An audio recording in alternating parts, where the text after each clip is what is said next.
8, we're going to be talking about real estate investing. My name is Sam Urkasima. I will be your host, and we will be talking about real estate and how you can use it to build wealth. You can also find me at Sam the Investor and catch us on Instagram, Capital Games Cast as well. All right, guys, let's get into it. So today, I really just want to talk about real estate investing overall. I wanted to start from the basically the lower level, and we'll go up to the higher level as far as property types and assets and things like that. So first, I wanted to cover just the typical real estate investing. You can invest in single family, two families, three families, four families, but let's start with the single family. So it's I see this conversation a lot. Is a single family home an investment? And I've heard the answer yes, I've heard the answer no. I would like to say if the property is not producing income, then it is an asset, but I wouldn't consider it an investment because if you have a mortgage and you have to make your monthly payment on it and you're not getting any supplemental income from that property, then it's really a liability because no matter what, you have to pay that mortgage. It's coming out of your pocket and you really have to really just pay it by yourself. Whereas if you have, let's say, a two-family property and you're living in one unit and renting out the other unit, you're receiving income and it's going to be helping you pay down that mortgage. That's where I would say it's an asset and an investment because it's bringing in revenue. So I've seen some people buy a single family home and they'll actually rent out rooms. If you're doing that, now you're collecting income and I would consider it an investment. So that discussion is kind of up and going, but it is still better to own a property to me and pay a mortgage than it is to rent because over time that property will appreciate in value and you can pay down the debt and the appraised value will go up over time and then it becomes really more valuable. So that's single family homes. And there are some people who only invest in single family homes. What I've seen right now recently is in the Midwest, single family homes are actually uh, more, I'm not going to say an easier, but a more desirable asset to invest in because that's what's in demand out there. In areas like here in North Jersey, multifamilies, 2, 3, 4, 20 units, 100 units, they do very well because there's a high demand for those types of properties. In the Midwest, typically people have families and they need the space. So a single family home is actually more desirable and easier to rent than a multifamily unit in certain areas. So as you get into the more urban areas, it seems like the multifamilies do better. So that's kind of the thought process behind single family versus multifamily. Now let's talk now about 2, 3, 4 unit properties and how they can really help you build your wealth over time. Now, when you're dealing with, let's say, a two family or a three family or four family, you can apply for a typical residential type of mortgage. Those properties are going to be, you're going to use your income, your job, your W-2, your business income to go apply for a mortgage company. They're going to get you pre-approved. They're going to tell you you can afford a home for, say, I don't know, $500,000. And then now you can put, a different down payment on. You can go as low as 3.5% with FHA, 5% conventional, 10%, 20% conventional, really depending on how you want to do a structure a deal. Now, in my opinion, if you're getting your first property, it's best if you don't have a lot of cash, a lot of capital, to go FHA and take advantage of putting as little as 3.5% down. That way, now you don't have to wait as long to save up money to buy your first property. Now, if you do go that route, you're typically going to have to live in it. So in order to qualify for FHA, you do have to live in one of the units, and then you can rent out the others to help you bring in the income. Now, the good news about FHA is not only on top of only having to put 3.5% down, there are certain loans where, let's say you don't have the 3.5% down. There's loans where they can also help you borrow the down payment of 3.5%. Now, what that does is going to make your interest rate a little bit higher. Your payment's going to be higher. But if you're making good income, you can offset that and you can still get the property without actually having to have all that money for your down payment. And then also on top of that, in certain areas, you can negotiate with the seller to see if they're willing to give you a seller's concession, which you can then use to help lower your closing costs. So, for example, my brother bought a house last year, and we were able to use a New Jersey program where they'll help you with your down payment. And then we also got the seller to give us a credit for his closing costs, where basically he didn't pay anything to buy this property. Like we paid like $1,000 out of his pocket. So these are the different ways you can structure deals, and you can do this on single family, multifamily. And that's why conventional or traditional mortgages work well if you're trying to get your first property. And typically, what I would also say is you want to get a multifamily first, because after you live in it for 1 year, you can now move out, rent out all the units. Ideally, the property at least pays for itself. Maybe you make a couple $100s a month, and now you can use that property to really build your wealth and build your income. And then now use that to help you get your second property. And ideally, if you are a real estate investor, you can use this as like a hack or a tool to really do this every year and really try to get one property in your portfolio every year over and over again. So it's really going to depend on what your strategy is and how you're trying to, go about building your real estate portfolio. So ideally, when you get your first property, you would like a four family property, because it's going to be able to more than likely, if not pay for itself, very close, where you're going to live in one unit, rent out the other three, and then it at least pays for itself. And then eventually, when you move out of that unit, you might be able to make a little bit of income, and then you use that income to help you pay for your next property. So that's the strategy that I like to use and try to implement, and tell my clients, hey, this is a good strategy and tool to really help build your real estate portfolio. And then on top of that, you can repeat that process over and over again. So that's one side of real estate investing and one way that you can really build out your portfolio. Now, you can also go the route of, let's say, you want to get a two, three, or four family and you want to go straight investment. Typically, on these types of deals, you're gonna have to put down between 20 and 25%. So, for example, if you were doing, let's say, a $500,000 property and you had to put down 20%, that means your down payment would be $100,000. Versus if you bought that same property and you would try to go FHA, your down payment may only be about, $17,000. So it's a big difference as far as what down payment you need to bring. But let's say you've already got your FHA, you've already got your property tied up, your FHA tied up, so you can't use it, but you want to get another property and you have the 20% down payment. There's other loans that you can do where you don't have to use your income to qualify for the loan. There's a loan called the DSCR loan, a debt service coverage ratio loan. And these loans are great because they're not going to qualify just upon your income, just upon whatever business income that you can have.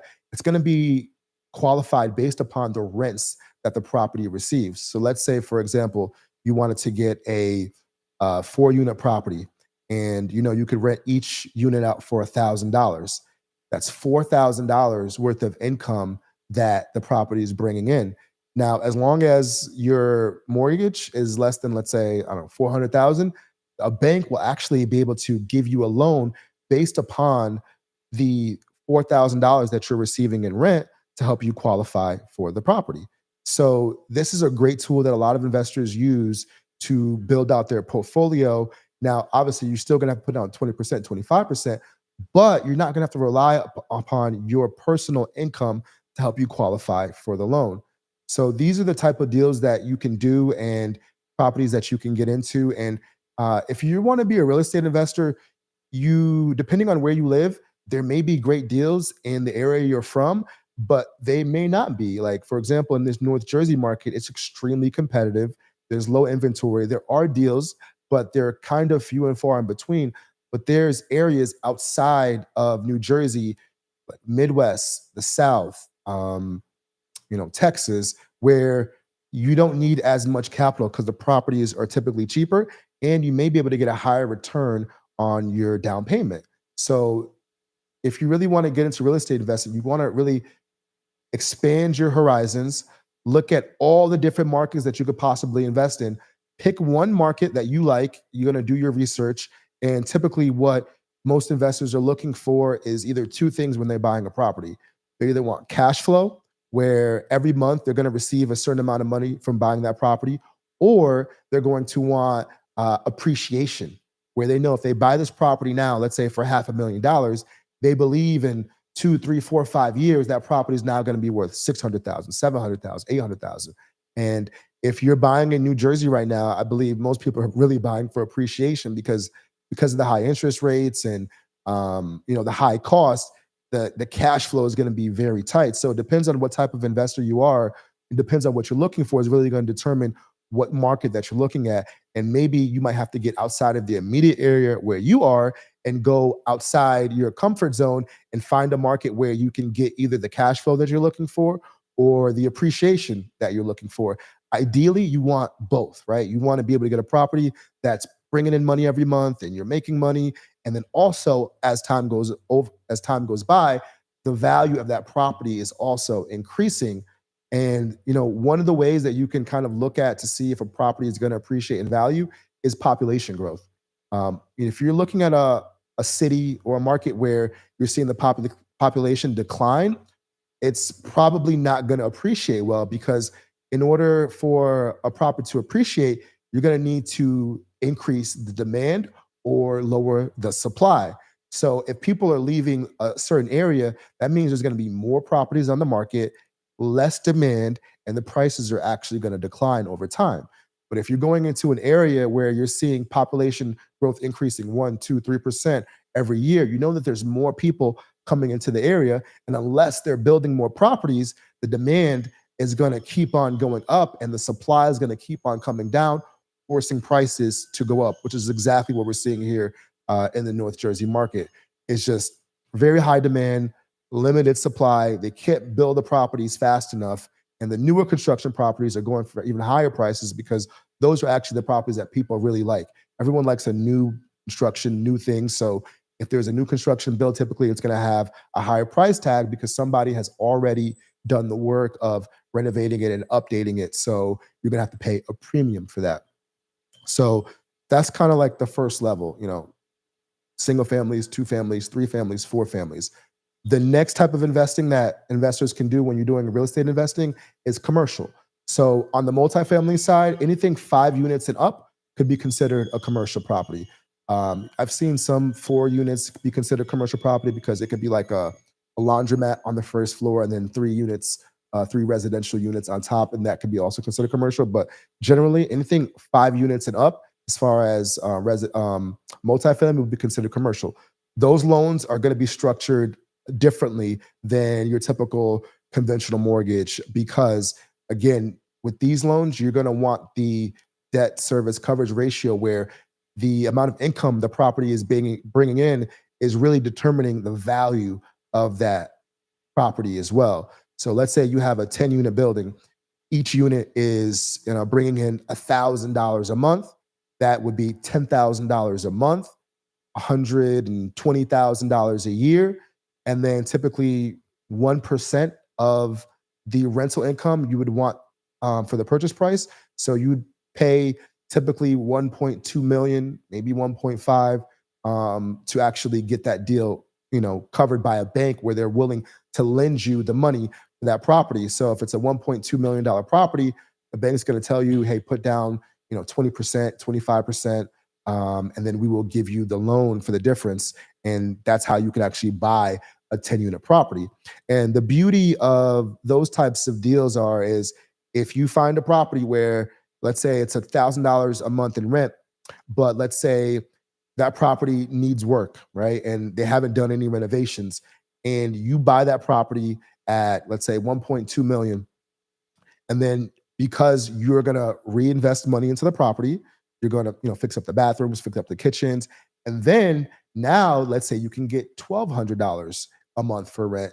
That increases the monthly income. And that's also going to increase the value of the property. Those are called value add properties. And these are ways that investors use to be able to buy a property, renovate it, add that value, get a higher valuation, a higher appraisal, and then after they've done the renovations, after they've increased the rents, they can then now go back to the bank and say, hey, I bought this property for 1.2 million. I've done renovations and I've increased the rents. Now this property is worth 1.6 million, 1.8 million, and then they could actually refinance, and the bank will typically give them, let's say, between 80% or 75% of the loan, of the value of the property as a loan. And then they could actually pull cash out of that deal and repeat the process, and they use the money that they bought out of the deal to actually invest in another deal. So that's called the Burr method. You can do this on a 2 to 4 family level, but you can also do it on a larger scale as well. So these are different tools that investors use when they're trying to buy properties, when they're trying to increase their portfolio, trying to negotiate. All these different ways are just ways that you can really get into real estate investing and use different tools to really structure deals and understand how you can use real estate to build wealth.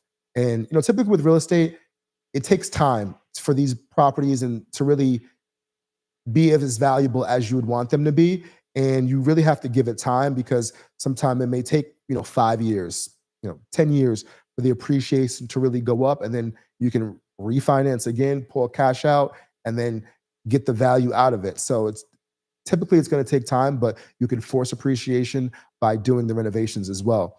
So next, I want to talk about a different type of um, property or asset class, which would be short-term and long-term rentals, right? So these are your Airbnbs. These are your midterm rentals, where it's typically 6 months to 3 to 6 months, where you might rent it out to, let's say, a travel nurse, where they just need it for a little bit of time. Your Airbnbs, these things that you're, typically seeing now, your vacation rentals. So this is another type of investment, real estate investment that you can do. So let's say you have a property, let's say in Miami, Florida, right? You buy it, let's say it's a condo, and your plan is to Airbnb it. You're gonna basically, at this point, when you're doing Airbnb, it becomes a business, right? But because you're not renting it out, let's say on a month to month basis to a tenant, but you're doing short stays, 1 day, 2 days, 1 week, whatever that somebody's willing to book it for, you can typically get more in rents than you would if you just rent it out to one person for like a whole year. So, but since you're doing that, now you have to worry about the cleaning, the marketing, the just the upkeep of the property, and all the things that go along with Airbnb. But these are ways that investors have found ways to really get more value out of a property and get more income out of a property versus the traditional rental way. So, you know, Airbnb, vacation rentals, short-term rentals is just another vehicle to use to create wealth and invest in real estate. So if you like businesses and you like running businesses, then Airbnb, if you're willing to do the work, you can get a higher return on your money on your down payment typically than if you did like a regular 1 year lease and things like that. So that's just one more avenue that you can really use to get into real estate investing and build out your portfolio like that. So another way that you can invest in real estate, if you wanted a more passive way, is called a REIT, or real estate investment trust. So you can find these on the stock market. There are basically stocks that basically have a portfolio full of properties. And what they do is they use those properties to collect rents. And then the rents that they collect, they get they get given back to the investors of the stock, right? So it can be given through dividends, where let's say you get a 8%, 7% dividend for holding the stock. So it's more passive, where you're not necessarily owning the property yourself. You're buying the stock, and then you're getting the rental income in the form of dividends. So if you want a more passive way, and you don't want to be a landlord, you don't want to have to deal with a property manager, but you still want to have some real estate in your portfolio, that's another way that people choose to invest in real estate and have a little bit more passive, hands-off way of investing in deals. And so that's one more avenue where you can really try to tap into become a real estate investor. So another way is a typical fix and flip.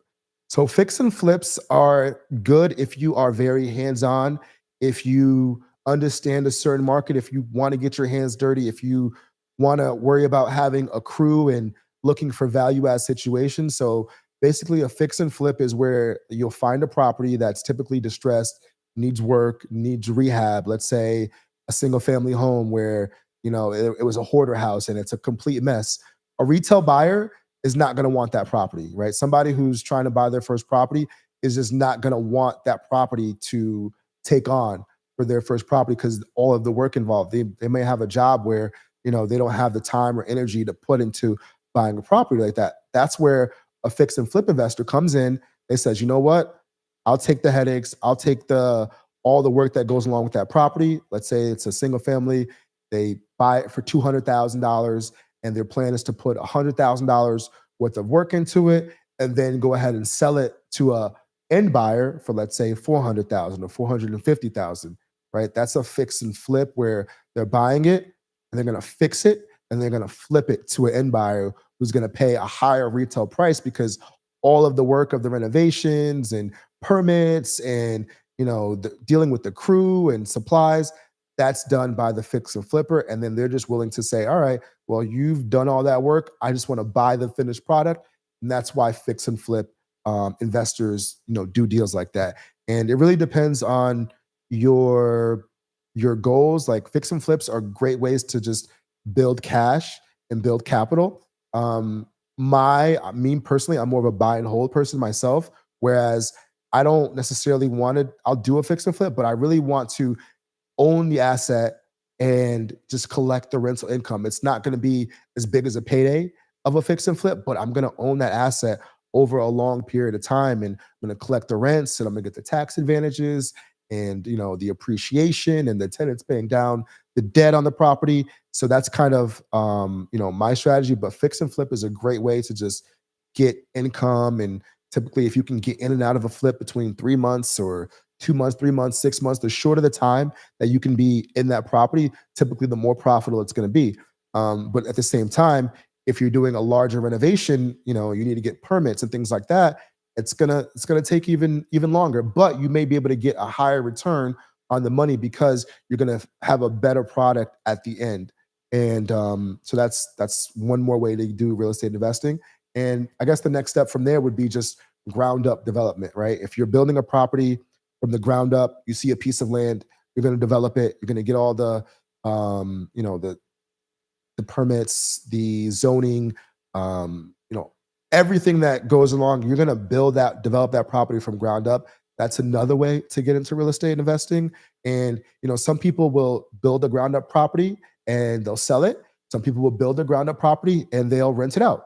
So to me, ground up development is probably the best way to build wealth, but it's also the most intensive, the most involved, because you're starting from scratch, and the time frame on those can take a lot of time. Some people get very good at it and they can build properties quickly and efficiently, and they can find a buyer or they can find a renter quickly after. But sometimes, depending on when you start a project, you may think it may take you a year. The next thing you know, you're 2 years and it's still not done. And guess what? That whole time you have money that you're paying every month. You're paying the taxes, you're paying the utilities. If you have a loan, you're paying the mortgage. So it's more risky and it's a higher intensive with capital, but the end result is it can be very rewarding because since you're taking on more risk, you're going to get more of a reward. So development is definitely something that I haven't done a ground up construction yet, but those are the projects I know in the future that I'm going to be wanting to try to tackle and take on as I,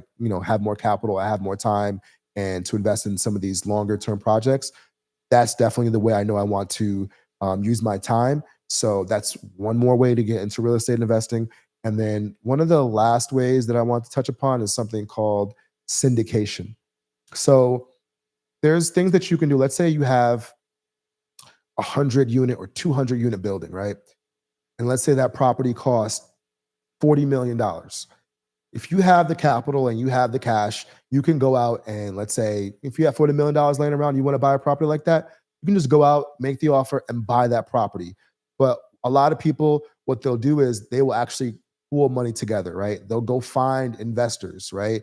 Where let's say it's $40 million and the down payment that you need for that property is going to be $10 million, right? 25%. You're going to go raise the 10% capital that you're going to need for the down payment. That could be through investors, that could be through different avenues, but you don't need all 10 million yourself, right? And this is where the syndication comes in. So you may pool a bunch of the people investors. You can have like 100 people all pulling their money together for this down payment for this property, and then you're going to get a loan out for the other 30 million. And then the plan is, let's say you bought a property where it's 200 units and each unit is rented for 1,000, but you also believe that you can renovate those units and add value, and then now you're gonna be able to charge $1,200 or $1,300, And then over a 5-year period, you're going to transform that property from receiving, let's say, $1,000 per unit to $1,200 per unit. And then all the investors that you're pooling their money together, you're going to say, hey, give me 5 years. And in 5 years, not only will I pay you interest on the money that you're receiving, but when we sell this property, you're going to get a percentage based upon how much you put in on the upside of that property as well. And that's why syndication deals work, because it's somebody who like wants to invest but not necessarily do all the work of finding the property, doing the renovations, managing it on a day to day, increasing the rents, but they still want to be involved. So they just might write a check for 100 grand or 200 grand or $500,000 to be a part of that deal, but passively, right? They're not doing the day to day. They're not, worrying about contractors and property managers and paying the taxes, but they are involved and they're putting their stake in it. And those are syndication deals. And I've seen syndication deals with as little as $20,000 where you can be involved in, or a minimum of 50,000. It really depends on what the deal is and what return that syndication partner is willing to give you. Typically, as the syndicator, if you're the person who's going out and finding these deals, you can have a stake in it just from finding the deal, negotiating the deal, and pulling all the funds together and basically being the point person. You might end up with 1 or 2% of the whole project. So that way, when it's sold years later, now you can exit that and you can get your investment. Or you can choose to say, all right, maybe you put the whole deal together, and then in 5 years, when it's time to sell, you say, all right, instead of selling it to some hedge fund or some private equity firm, I want to buy it back myself, right? And you might come back with a pool of investors and say, hey, you know what? We'll buy this asset now that it's stabilized and the rents are good and we've increased the value. And then now you become a long-term holder of that asset. And that's really a great way to get involved in larger deals and really, learn and do different things as well. So syndication is a powerful tool as far as building a real estate portfolio, and it's going to really help you get into larger deals. I believe this book here, 10X by Grant Cardone, he does a ton of syndications. That's actually his business model. He likes A-class properties. He likes, what's it called? Like not office buildings, but like complexes where it's retail stores. It might have some residential, bigger deals like that, maybe $100 million. And then, he pulls investors' money and then he'll give them a check. I think he does it like every month where he's paying out the investors who are putting money into these deals. So syndication is definitely a great way to really, just build a larger portfolio much faster than you typically would. And these are the kind of things that you can do as a real estate investor to really grow your portfolio. With that being said, I'm an investor. I'm always looking for deals. I'm trying to find properties. I'm looking to buy properties and things like that. But as far as on the real estate side, I have my real estate license. So if you're ever in the North Jersey area and you're looking to become a real estate investor, reach out to me at Sam the Realtor on Instagram, Sam the Realtor on TikTok, and I will actually help you get your either first property or second property and really guide you through the whole process of looking at a deal, doing the underwriting, which is just the numbers and seeing how much a property is going to make, and see if it makes sense for you, and see if we can if you have a dream of becoming a home buyer and becoming a landlord and being a real estate investor, those are the people that I'm targeting to help. And I really want to educate people, and this is why I have this platform to really kind of amplify that. So if you know anybody who's looking to become a real estate investor, if you yourself are looking to become a real estate investor, follow me on Instagram at Sam the Realtor to see more of the investing stuff at Sam the Investor. And we can really kind of collaborate, and I'll be willing to help anyone who's looking to become an investor or just has questions. I'm really looking to build out a community. This podcast, Capital Games, is on YouTube. There's clips on Instagram as well, Capital Games Cast, where I'll talk about, real estate investing. I'll also talk about some other investing things. But since real estate is my primary business, you're going to hear a lot more content about real estate. And if there's any way that I can be of service, let me know. I have a network of mortgage lenders, inspectors, credit repair people, contractors, and I'm opening up my network to anyone who needs it and who wants to be helped. That's really the mindset that I have, is willing to help as many people and impact as many people as possible. So if you are that person, reach out, stay tuned. I'll be sharing more information like this. Thanks for watching, and we will catch you next time.